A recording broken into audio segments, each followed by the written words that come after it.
गणपती बाप्पा मंगल मूर्ती शिवयोगी सिद्धरामेश्वर महाराज की श्री स्वामी समर्थ महाराज की छत्रपती शिवाजी महाराज की जय भवानी छत्रपती संभाजी महाराज की। आम्ही निघालोय पन्हाळगड ते पावनखिंड मोहिमेला आणि आज आमच्या प्रवासाला सुरुवात झालेली आहे सोलापुरातून। आता सांगोला आणि मंगळवाड्यामध्ये बाकी 3-4 मेंबर आपल्याला घ्यायचे आहेत। प्रवासाला सुरुवात झाली। आमचे सारथी आहेत संदीप। हो संदीप नमस्कार। संदीपला मोहिमेचा आणि ड्रायव्हिंगचा भरपूर अनुभव आहे, त्यामुळे आपल्याला बंडू दादांनी संदीपला पाठवलेला आहे। एकदम ओके रेडी।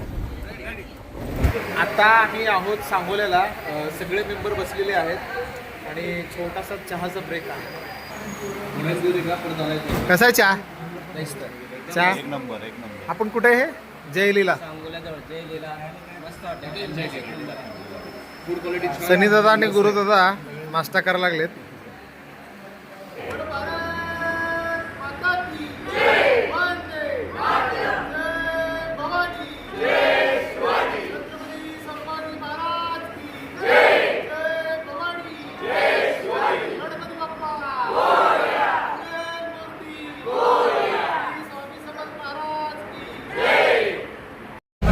जयलीला हॉटेलला चहा नाश्ता करून आम्ही आता पुन्हा प्रवासाला निघालोय कोल्हापूरकडे।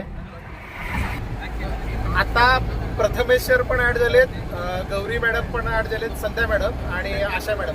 बोला गणपती बाप्पा मंगल मूर्ती। नमस्कार, मी परशुराम कोकणे पत्रकार आहे आणि इको फ्रेंडली क्लबच्या माध्यमातून दर महिन्याला ट्रेकिंगचे उपक्रम आयोजित करतो आणि पत्रकार म्हणून माझी आणि डॉक्टर शिवरत्न शेट्टे सरांची ओळख झाली होती जवळपास 10 ते 12 वर्षापूर्वी। आणि मग सरांकडे मी मुलाखत घेण्यासाठी गेली होती डॉक्टर शिवरत्न शेट्टे सरांची। मुलाखत घेतल्यानंतर सकाळमध्ये ते मी मुलाखत प्रसिद्ध केली आणि मुलाखत प्रसिद्ध झाल्यानंतर सर पण खुश झाले, वाचक पण खुश झाले। पण सर त्यावेळेला म्हणाले परशुराम तुम्ही आमच्या मोहिमेला आलं पाहिजे। आणि मग तेव्हापासून मी हिंदवी परिवाराशी कनेक्टेड झालो। पहिल्या वर्षी आम्ही पहिला ट्रेक केला होता, मी सुरेश आणि माझे मित्र विजय। पहिला ट्रेक माझ्या आयुष्यातला होता शिवनेरी जीवधन आणि मग तो ट्रेक आम्ही यशस्वी पार पडला। त्याच्यानंतर मला वाटतं 4-5 महिन्यातच आम्ही पन्हाळगड ते पावनखिंड मोहिमेची केली होती। त्या माझ्या पहिल्या मोहिमेचा साथीदार आता सुरेश माझ्यासोबत आहे। यंदाचं हे माझं दशकपूर्ती वर्ष आहे, म्हणजे 10 वर्ष मी पूर्ण केलेत पन्हाळगड ते पावनखिंड मोहिमेच्या वारीचे। जसं पंढरीची वारी असते एखाद्या वारकऱ्याला, तशी माझ्यासाठी किंवा असंख्य शिवभक्तांसाठी ही एक वारीच आहे। जसं आपण पांडुरंगाला मनोमन भेटत असतो त्या वारी दरम्यान, तसंच आपण प्रत्यक्ष त्या मोहिमेदरम्यान शिवराय आपल्याला पाहतायत, मावळे आपल्याला पाहतायत, या भावनेनं आपल्याला ती मोहीम करायची आहे। तुम्हाला जर त्या भावनेनं तुम्ही ती मोहीम केली तर प्रत्यक्ष शिवाजी महाराज कुठेतरी जंगलामध्ये तुम्हाला दिसणार। ही मोहीम हिंदवी परिवाराने आयोजित केलेली आहे। 10 वर्षापासून मी या मोहिमेत सहभागी होते। आपण जाताना आता खिद्रापूरचं जे शंकराचं मंदिर आहे ते अतिशय पुरातन आणि पाहण्यासारखं मंदिर आहे, ते पाहणार आहोत आणि तिथंच आपलं जेवण आहे।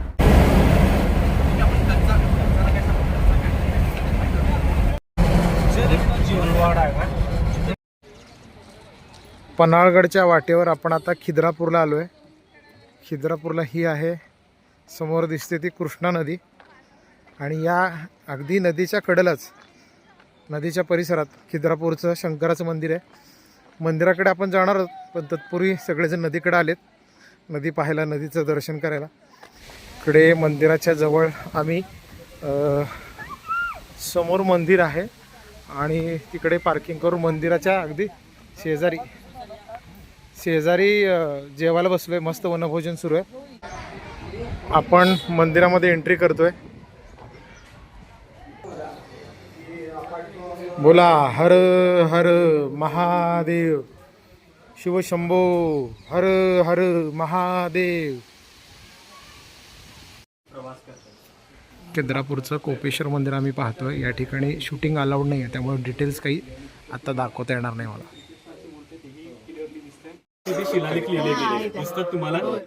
जय शिवराय। पन्हाळा परिसरात पोहोचलोय आम्ही आणि आता रात्रीचा मुक्काम करून उद्यापासून मोहिमेला सुरुवात होणार आहे।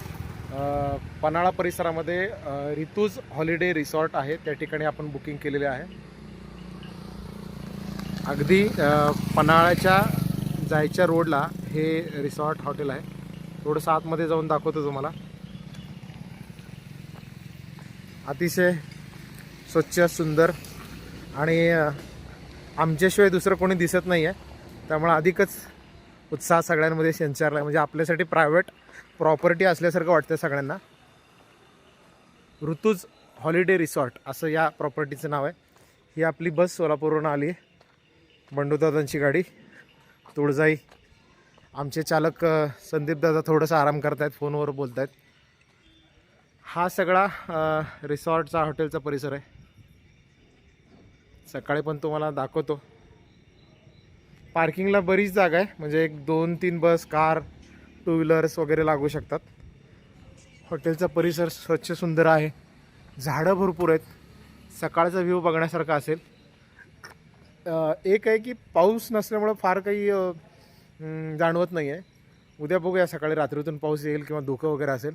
जेव्हा जेव्हा ह्याच्या आधी पन्हाळ्यावर आलो आहे त्या वेळेला पाऊस धुकं होताच. येस, आता वर जी काच दिसते, खिडकी दिसते, तिथं आपलं जेवणाची तयारी झालेली आहे. आपण जाऊया, चला.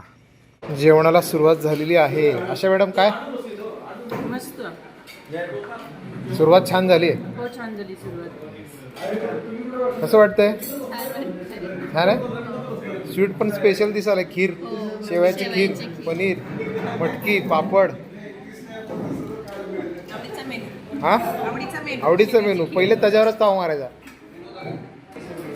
सुरू झालं जेवण? येस, घ्या देवाचं नाव. सर, काय खीर? काय म्हणजे फक्त खीर? जेवण एक नंबर आहे. हा, जेवण एक नंबर आहे. हॉटेलचं फर्स्ट इम्प्रेशन कसं आहे? एकदम खूप छान आहे. रूम चांगले व्यवस्थित आहेत. कोकणीसरने खूप चांगली व्यवस्था आपल्या राहण्याची व्यवस्था चांगली केलेली माझं काय नाही, शिवरायांनी करून घेतलं असं समजू आपण. आहे. ओके. हा? दुवा तुम्हीच आहे ना. हा, जेवण सगळ्यांनी सांगितलंय मस्त झालंय. आणि मटकीची उसळचा कलर बघितल्यावर लक्षात येते की आपण कोल्हापुरात आलोय. त्यामुळे एक घास खाऊन बघतो आणि मग तुम्हाला कळेल. कोल्हापुरी तडका आहे, कोल्हापुरी मिरची आणि बाकी मग पनीर, पापड, शेवयाची खीर. मस्त, या जेवायला. ऋतुज हॉटेलच्या आपण टेरेसवर आलो आहे आणि टेरेसवरून दिसणार हा सगळा व्ह्यू. मागं डोंगर, इकडे आपले रूम. जबरदस्त. एवढं मोठं आहे की एखादा क्रिकेट पण आपल्याला खेळता येतो. हा, पन्हाळा दिसतोय समोर. आणि हे आपले रामदास दादा इथले मॅनेजर आहेत. आता मी तिकडून व्हिडिओ केला आणि आत्ता इकडे आलो आहे. इकडे आपल्याला प्रायव्हेट रूम मिळू शकते, म्हणजे फॅमिली जर तुम्ही आली तर मस्त रूम. आणि तुम्हाला काही बनवायचं असेल तर इथं थोडंसं कट्टा पण आहे, सोफा आहे, कपाट आहे. सुंदर सगळं नियोजन. हे इकडे रिसेप्शन, इकडे आपलं जेवणाचा विभाग. मस्त. हे खाली आपल्याला दिसताना विहीर वाटते, पण खाली पार्किंग आहे. आणि त्याला डिझाईन तसं केलं की विहिरीसारखं, पण खाली पार्किंग वगैरे व्यवस्था आहे. इकडे लहान मुलांना खेळण्याच्या जागा, वर ओपन जिम आहे. ऋतुज हॉलिडेज रिसॉर्ट फॅमिलीसाठी एकदम बेस्ट. तुमचा ग्रुप येणारा असेल तर इथं तुम्ही कॉन्टॅक्ट करू शकता. अतिशय छान व्यवस्था. आणि हे या हॉटेलचे संचालक आहेत रामदास दादा. दादा, काय सांगाल लोकांना? अवश्य एकदा भेट द्या हॉटेल ऋतुजला, पन्हाळा. येस, धन्यवाद. ऋतुज हॉलिडे रिसॉर्टला छान व्यवस्था झाली. सगळे खुश आहेत. खुश आहेत का? हॉटेल आवडलं का? आणि रामदास दादांनी जी काही व्यवस्था केली ती कशी वाटली? पुन्हा येणार का इकडे? बोला गणपती बाप्पा मंगल मूर्ती.